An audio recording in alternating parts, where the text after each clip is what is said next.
कृपया करके चैनल को सब्सक्राइब कीजिए। Episode 7 accident. अन्वी को जब कोई ऑटो नहीं मिलता तो वो पैदल ही जाने लगती है और वो काला साया अभी भी उसके पीछे है, जिससे अन्वी बिल्कुल अनजान है।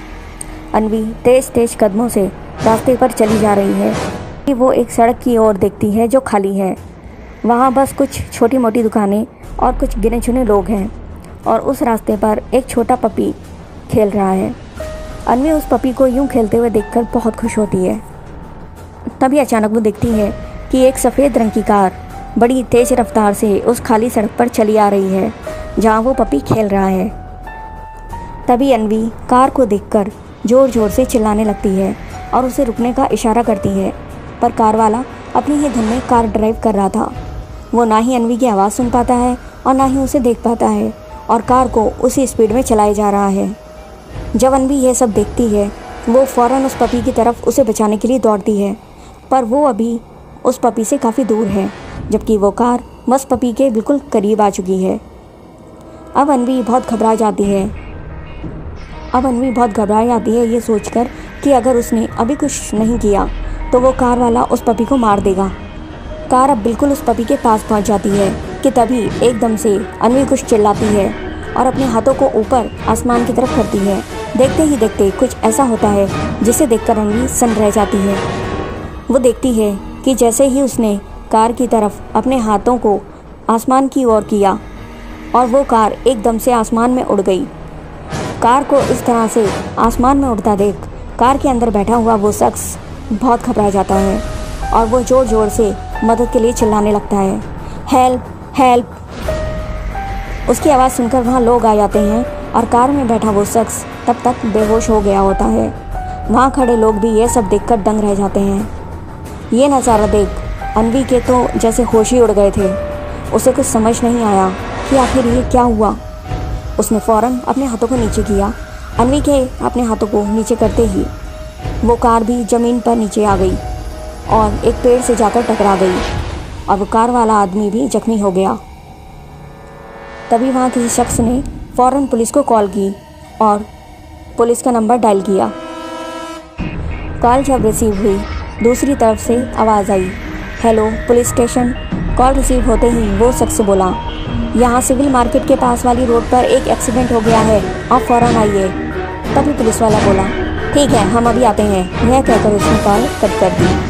लोगों की भीड़ उस कार के आसपास जमा हो गई। भीड़ ने कार के अंदर देखा तो अंदर एक शख्स बेहोश पड़ा था।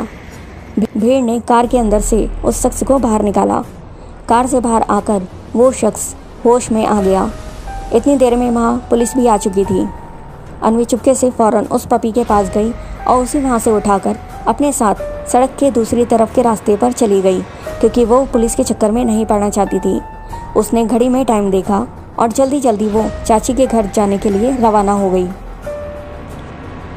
अन्वी ने उस पपी को एक सेफ जगह पर छोड़ा और वो आगे चली गई। उधर जहाँ एक्सीडेंट हुआ था वहाँ पुलिस वहाँ के लोगों से पूछताछ कर रही थी कि यह यहाँ पे क्या हुआ और ये एक्सीडेंट कैसे हुआ। जब वहाँ के लोगों ने एक्सीडेंट की घटना के बारे में बताया तो वहाँ खड़े पुलिस वाले हैरान रह गए। लोगों ने उन्हें बताया कि कैसे ये कार अचानक आसमान में उड़ गई थी और फिर एकदम से ज़मीन पर आकर उस पेड़ से टकरा गई, मगर पुलिस वालों को उनकी बात पर यकीन नहीं हुआ। तभी उनके सामने इंस्पेक्टर जोशी आता है और वो उन लोगों से कहता है, ये क्या बकवास है, भला कोई कार आसमान में कैसे उड़ सकती है, क्या तुम लोग हमारा टाइम बर्बाद करना चाहते हो। तभी वो इंस्पेक्टर जोशी अपने असिस्टेंट रघु से कहता है, लगता है ये लोग हमें बेवकूफ़ बना रहे हैं, और वो कार वाला कहाँ है, उससे पूछताछ की तुमने। तभी असिस्टेंट रघु बोला, जी सर हमने उससे पूछताछ की और उसने भी पुलिस को यही बताया कि उसकी कार अचानक आसमान में उड़ गई और फिर वो बेहोश हो गया। जब उसे होश आया तो वो कार में था जख्मी हालत में। असिस्टेंट रघु इंस्पेक्टर जोशी से कहता है, सर हो सकता है ये आदमी हमसे झूठ बोल रहा हो, क्योंकि उस आदमी ने कहा था कि जब एक्सीडेंट हुआ था तब वो बेहोश हो गया था। तो हो सकता है बेहोशी की हालत में उसने कोई सपना देखा हो, या फिर ये भी हो सकता है कि एक्सीडेंट इसी आदमी से हुआ हो, ये नशे की हालत में कार चला रहा हो और तभी ये एक्सीडेंट हुआ हो और ख़ुद को बचाने के लिए ये कोई मन गढ़ंत कहानी बनाकर हमें गुमराह करने की कोशिश कर रहा हो। क्योंकि सर जब हमने उस आदमी की पूछताछ की और तलाशी की तब हमें उसके पास शराब की बोतलें मिली। अपने असिस्टेंट रघु की बात सुनकर इंस्पेक्टर जोशी सोच में पड़ जाता है कि क्या सच में ऐसा कुछ हो सकता है? क्या वाकई में कोई कार इस तरह आसमान में उड़ सकती है, या फिर जो रघु कह रहा है वो सच है? पर इतने सारे लोग झूठ क्यों बोलेंगे? अब इंस्पेक्टर जोशी इतने सारे सवालों से घिर जाता है कि उसे कुछ समझ नहीं आता। फिर वो एक बार फिर से उस कार वाले आदमी के पास जाता है और उससे कड़े शब्दों में पूछता है, तुमने जो भी कुछ अभी तक पुलिस को बताया है क्या वो सच है, या तुम हमसे बचने के लिए कोई झूठी कहानी बना रहे हो? हमें पता चला है कि तुम शराब पीकर ड्राइव कर रहे थे, जो कि गैर कानूनी है, और हमें तुम्हारे पास से कुछ शराब की बोतलें भी बरामद हुई हैं। अब जो भी है फ़ौरन हमें सच सच बता दो, वरना तुम्हें शराब पीकर ड्राइव करने के जुर्म में अरेस्ट कर लूँगा। इंस्पेक्टर जोशी को यूँ गुस्से में देखकर वो आदमी काफ़ी डर जाता है और अपनी डरी हुई काँपती हुई आवाज़ में कहता है, नहीं सर, मैंने कोई ड्रिंक नहीं की, मैं ड्रिंक करके ड्राइव नहीं कर रहा था। वो तो मैं अभी मार्केट से ख़रीद कर अपने घर लेकर जा रहा था कि तभी अचानक। क्या हुआ तब अचानक? तुम बोलते बोलते यूँ खामोश कैसे हो गए? क्या हुआ तब अचानक? बोलो, क्या हुआ तब अचानक? बोलो। उस आदमी ने इंस्पेक्टर जोशी की तरफ देखा। इंस्पेक्टर जोशी उस आदमी को सवालिया नज़र से देख रहा था। तब उस आदमी ने कहा कि जब मैं ड्राइव कर रहा था तो एक लड़की मेरी कार के सामने आ गई और फिर उसने मेरी कार को हवा में ऊपर उड़ा दिया। उस आदमी की ये बात सुनकर इंस्पेक्टर जोशी सन्न रह गया, क्योंकि वो आदमी लड़की की बात कर रहा था, पर वहाँ तो ऐसी कोई भी लड़की नहीं थी। तभी इंस्पेक्टर ने अपने असिस्टेंट रघु से पूछा, ये आदमी जिस लड़की के बारे में बात कर रहा है, क्या तुम्हें वहाँ कोई ऐसी लड़की मिली या दिखी? तभी असिस्टेंट ने कुछ याद करते हुए कुछ सोचा, पर उसे ऐसा कुछ भी याद नहीं आया।